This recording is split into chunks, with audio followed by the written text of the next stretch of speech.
Hello, this is Jo Fay from the Swiss Connection Science Podcast. You're about to hear our new investigative podcast series, Lost Cells. It weaves together personal accounts from families in Spain, Serbia, Italy and beyond as they deal with the promises and failures of private stem cell banking. It's a global story with Switzerland at its heart. I hope you enjoy listening to it.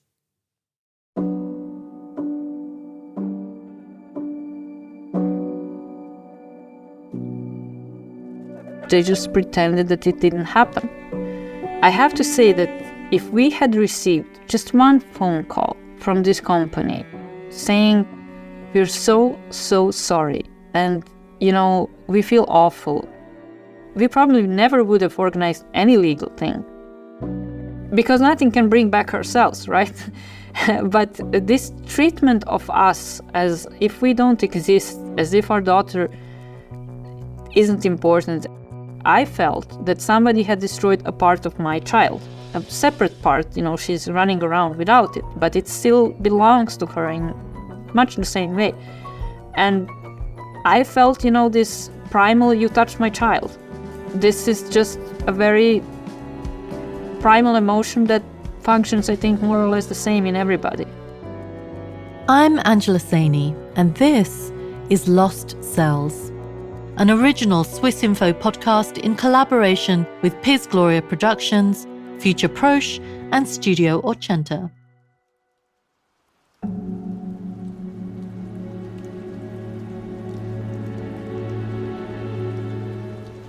Back at home in Belgrade, Tatiana and Ratko were juggling conflicting emotions. They were still sad, but then also angry at what had happened to the stem cells they had tried to get to North Carolina. The cells were supposed to allow the doctors at Duke University to help treat their daughter Isabella, who has autism. It was experimental, sure, a new scientific frontier filled with uncertainty and hope. But that never happened.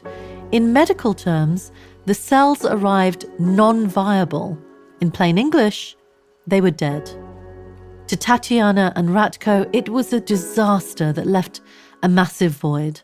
As the days and weeks passed, they began to fill that void with a determination to hold someone to account.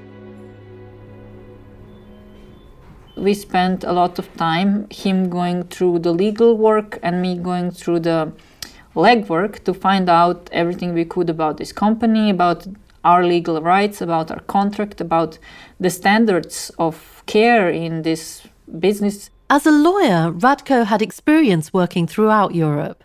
He knew of its various legal jurisdictions. And before I became a mother, I was a consumer protection expert. I grew up in Switzerland, so we were uniquely paired to make a good couple to resolve this. Tatiana drew on all that professional and life experience to jump into action. She hit the phone. I spent a lot of time calling people who might talk to me and who might know what's going on inside the company, like former employees, former business partners, current employees. So a lot of people were talking to me even though they shouldn't. The company Tatiana was so determined to worm her way into was called CryoSave. Tatiana didn't know it at the time, but there was someone in Switzerland who was also paying close attention to what was happening at CryoSave.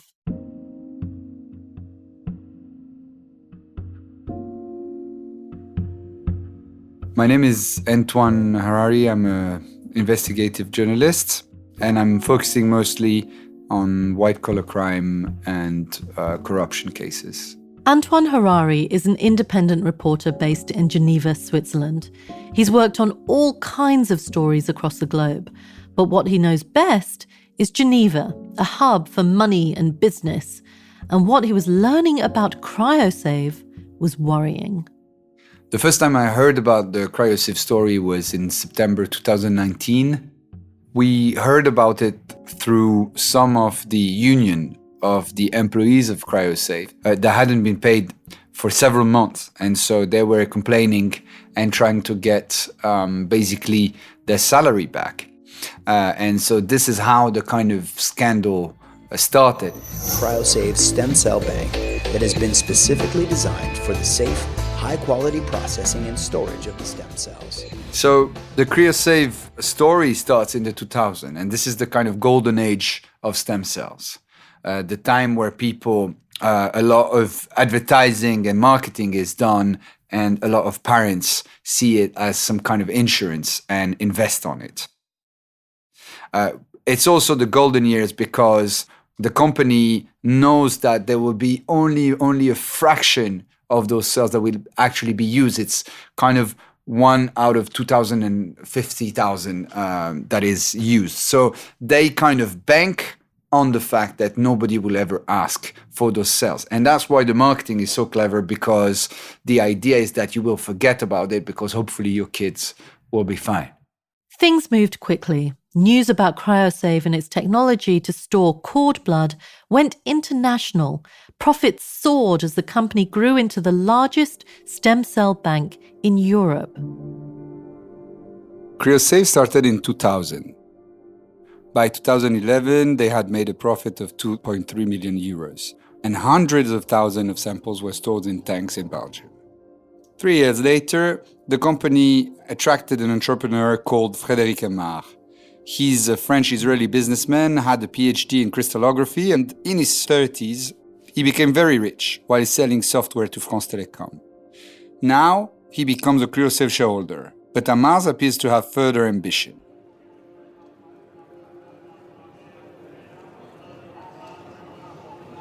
CryoSave was shifting into another gear, now with a new name.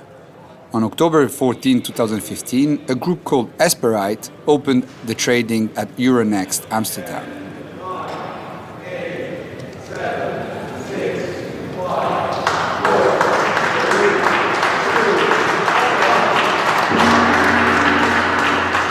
The man sounding the gong is Frédéric Aymar. By now, he had the title of CEO of Esperite, a holding company that invests in specialized immunotherapy and regenerative medicine.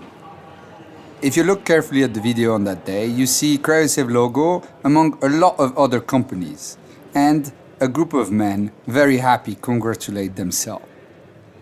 The whole list of companies are the subsidiary biotech company that were involved inside of Esperite. In public communications, Esperite laid out some lofty goals to attract investors and how it would achieve them. Esperite provides early access to key information and knowledge, improving the way science addresses human diseases and genetic disorders. Esperite attains the highest quality and ethical standards in the pursuit of its vision to bring the benefits of personalized medicine to society. What happens later on is that the more and more the company grows and they have more cells and marketing everywhere in Europe, the kind of way of operating shifts. And for CryoSave, what becomes a huge burden is that they go from a lab in Belgium that wasn't costing that much to a lab in Switzerland with nitrogen and with a lot of parents having already paid for 20 years storage. And so they have a lack of new clients and they need to make always more deals and more attractivity, bring more attractivity to get more clients, and they end up losing more and more money.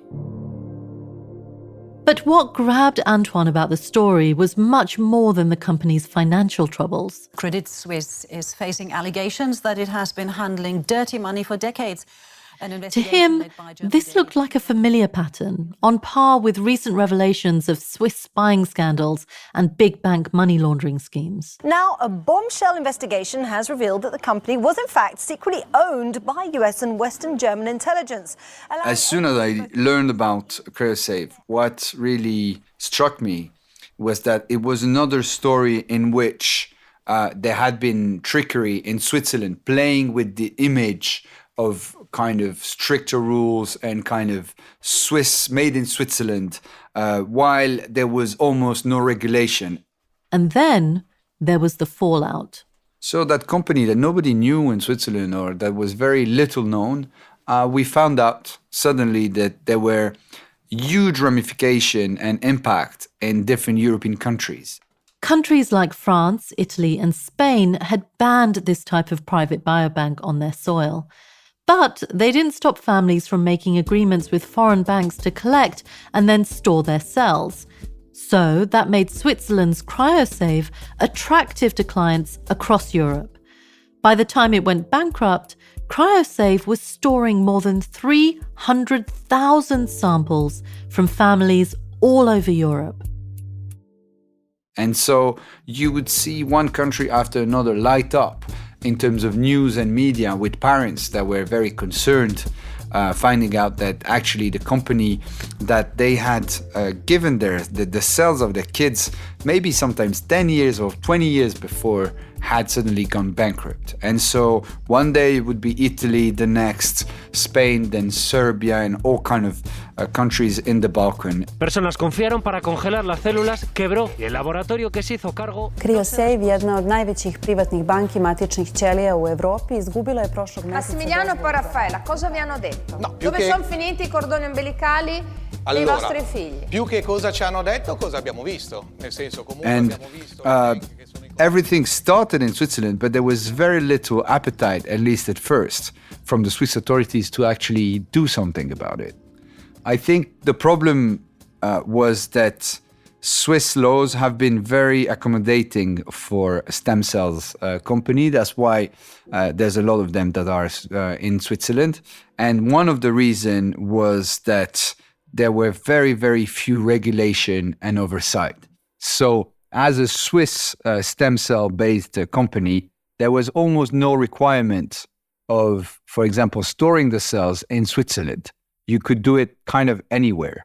There was very few requirement also in terms of the information you were giving to the parents. The only thing was the kind of medical regulation. That was controlled, and you needed to have a proper person that was in charge, and tanks that were kind of fully in operation and stuff like that. But there was no oversight in terms of the financials or the actual location of the cells.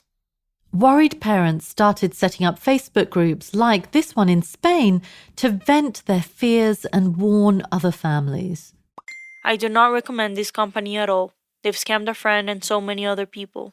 They've sold my son's umbilical cord samples to third parties without my consent. Nothing is known about them. We've got no explanations. They're playing with their children's health.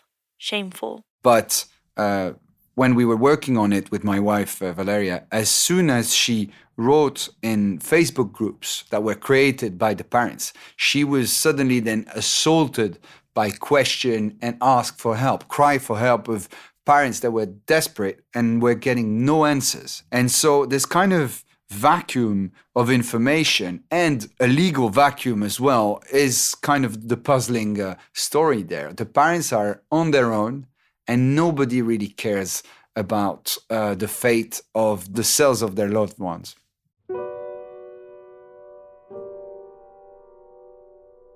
At first, Tatiana didn't know about Frédéric Hamar or his broader ambitions for Esprit. She was only aware of CryoSave, the one company under his control that she had entrusted to bank Isabella's cord blood. So she kept digging. This whole company was in complete disarray. Every day we started realizing more and more just how broken down this company was. And this was a company owned by one man. I don't know how it went legally, whether it was, whether he had some partners or something. But in reality, he was the one, Mr. Hamar, who was deciding everything. The more people she called, the clearer the image that formed in her mind. It wasn't pretty. When we talked to the people who worked with him, they all had a unanimously bad opinion of him. Not as a business partner, but just as a human. And so they didn't like him, they were scared of him. She also noticed a desperate sense of guilt from the people she talked to behind the scenes.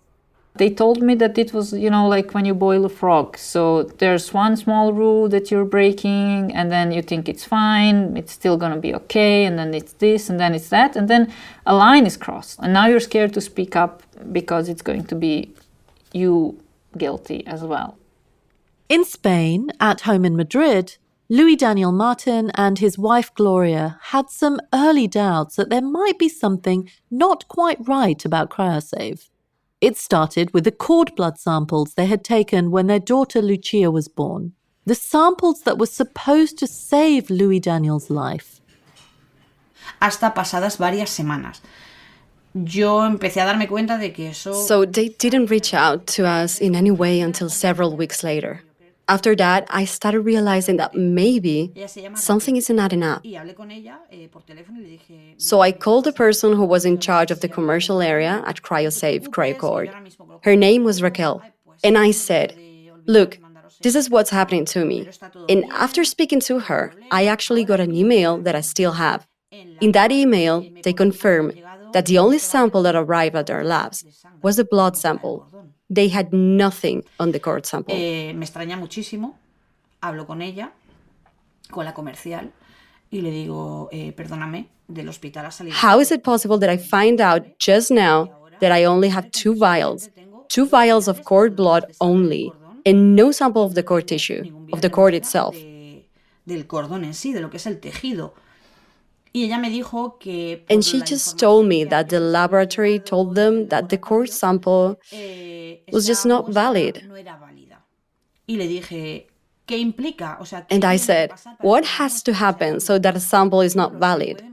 And she goes, well, I don't know. A lot of things can happen. It may be contaminated. A lot of things can happen. So I was left speechless.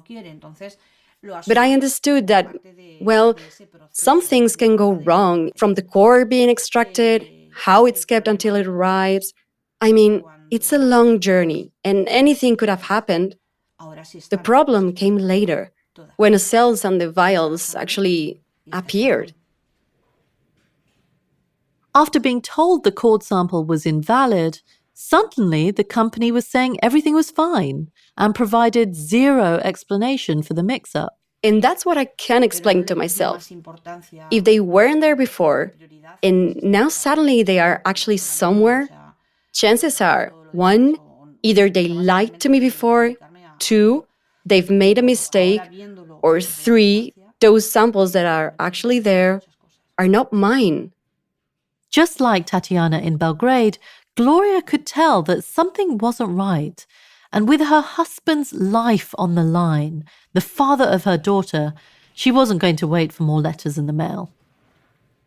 CryoCord y CryoSave tienen información en varias páginas web y yo descubrí todo esto. CryoSave has information on several web pages, and I discovered all of this through Facebook. Now, those users had no idea where their samples were.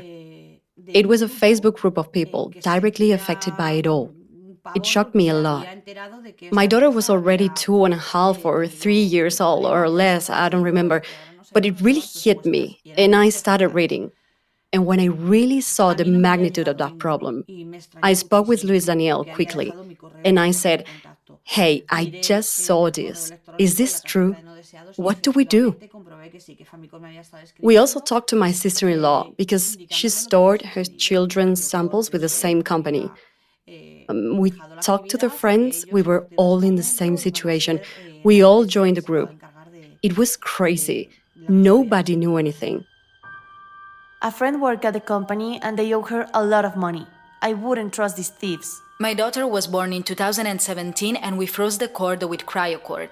Yesterday we came across all this news and we are very worried. I have repeatedly called the contact telephone and it says it doesn't exist. I would greatly appreciate if you can give me any news, if you know anything else, both positive and negative. Thanks a lot. There was nowhere to call, nowhere to reach out to. The investigator within Louis Daniel became obsessed with those private Facebook groups run by other affected families, and in particular, one prolific and vocal commenter who claimed to be a company insider. His name was Javier Alvarez Gomez, and it wasn't long before Louis had convinced Javier to meet at a park in Madrid. Unlike the anonymous people who spoke to Tatiana on the phone, this man wasn't scared to go public about what he knew. Javier, yo Como te puedes imaginar, tengo muchas cuestiones, muchas preguntas por saber. Javier, as you can imagine, I have a lot of questions that need answers. I've lost many things throughout this time. So the first and most fundamental question I have is, since you know CryoCore from the inside, can you tell me what impression the company gave you while you worked there? I was in a big lab in Madrid, in Megalab. I joined in February 2016, and as you can imagine, I found out it was like getting a master's in what an international company listed in the stock market should never, ever do. And for me, it has been the most unpleasant professional event of my life. I lasted 6 months. I realized they had tons of liquidity problems, payment issues, no payroll whatsoever for 2, 3, 4 months. I myself had to give money to more than one employee. In September, I sent a bureau fax indicating that I was leaving. You know, as you can see, I'm old school, but I still think that in the health sector, in any sector that deals with illness and families, well, you shouldn't lie. You just shouldn't. Javier said he was put in charge of another company under Frederick Amar's control, Geneva, a genetic testing company that employed its own controversial marketing techniques. But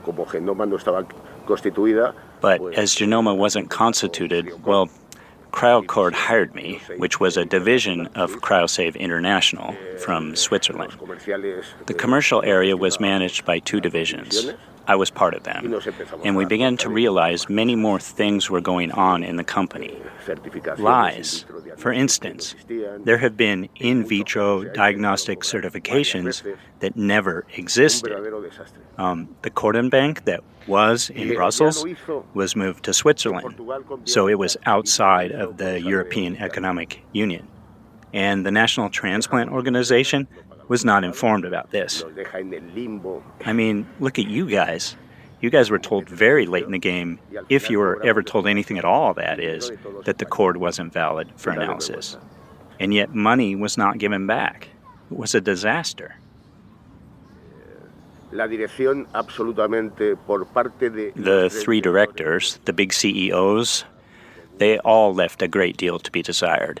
It was the most toxic management I have ever seen. I know of colleagues who did receive direct threats and who have reported it to the police, yes. But I never received a direct threat myself, no. Switching the subject a bit, what opinion do you have of Frederick Amar? Did you have a relationship with the CEO of CryoSave? He made a generous offer to work on something that seemed to have major developments going on. He sold me the whole package, sold me a listed company, the largest company in cord banking with an impressive database and with an important market throughout Europe. I thought he was a brilliant guy, honestly, brilliant.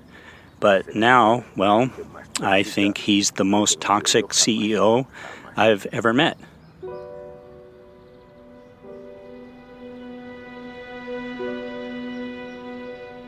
The interview shed new light on the chaos within CryoSave. But Tatiana and Ratko wanted justice for what happened to their daughter's cells. I wanted their lives to change as well, because mine had changed, and I thought that that was fair.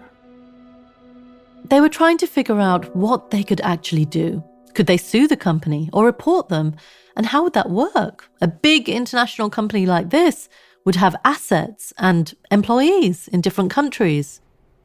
So they figured they would reach out to the media for help. We were trying to rally media around this idea, and we were trying to explain to them that this is a big thing, that it affects 350,000 families all around Europe and the world, and that it's not a small thing. But they got zero traction. Besides Antoine, the Swiss journalist who was independently plugging away at his own investigation into CryoSave, the media just didn't see this as a big story. They had very limited interest in this, especially since they considered stem cell therapy to be some kind of new thing, some kind of space shuttle that isn't really important to anybody. And in the end, we realized that the Swiss agency, which is responsible for controlling medical institutions, is the one who will react to this. So we sent them everything we had. And they accepted the paperwork. They wrote back to us and said, okay, we will look into this.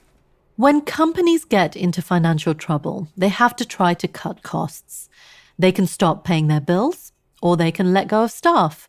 But for CryoSave, letting the medical director go triggered some unwanted attention. Swissmedic is the medical authority of Switzerland, and they were supposed to check on CryoSave credentials. And what happened is that by changing the name of one of the companies that CryoSave was managing, they made an administrative mistake, and they weren't anymore in line with the regulation of Swissmedic. So basically, when the company went bankrupt, Swissmedic sent a couple of letters, email, nothing happened. Swissmedic is the agency that regulates therapeutic products in Switzerland. Kind of like the Food and Drug Administration in the US. They clearly expected a response. When they got nothing back, the agency filed a complaint against the company. Swissmedic asked the police to help search the CryoSave offices, so they went. What the police found was a nondescript business park in Plan-Lovat on the outskirts of Geneva. Once inside, they had a simple goal: to inspect the medical operation and then hand over the charge sheet showing that the company wasn't compliant. And that's what triggered the police raid. Unfortunately, when they came, everything was empty and had been emptied out for months. What happened to all those tanks with their precious contents, frozen in time?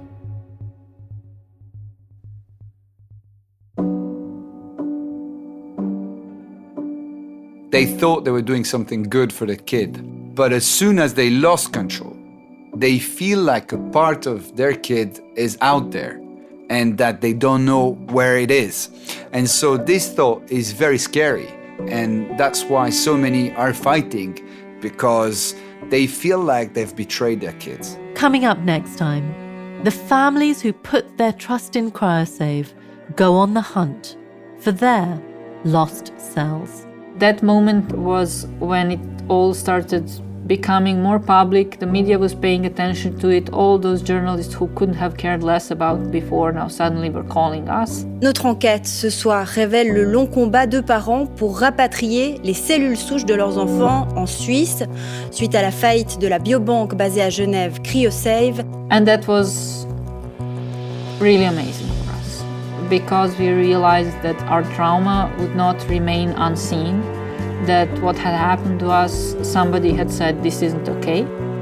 I think the first surprise for the parents was that despite what the marketing was saying about the Swiss company and the cells stored in Switzerland, there was actually no requirement for CryoSave to do it. No sé. I don't know where my cells are, and I'm very afraid. Thanks to our voice actors on this episode: Paula Marin as Gloria, Bob Harkins as Javier Alvarez, and Maru Lombardo, Chiara Santella, Sofia Rodriguez, and Catalina Ojos as Facebook comments voices.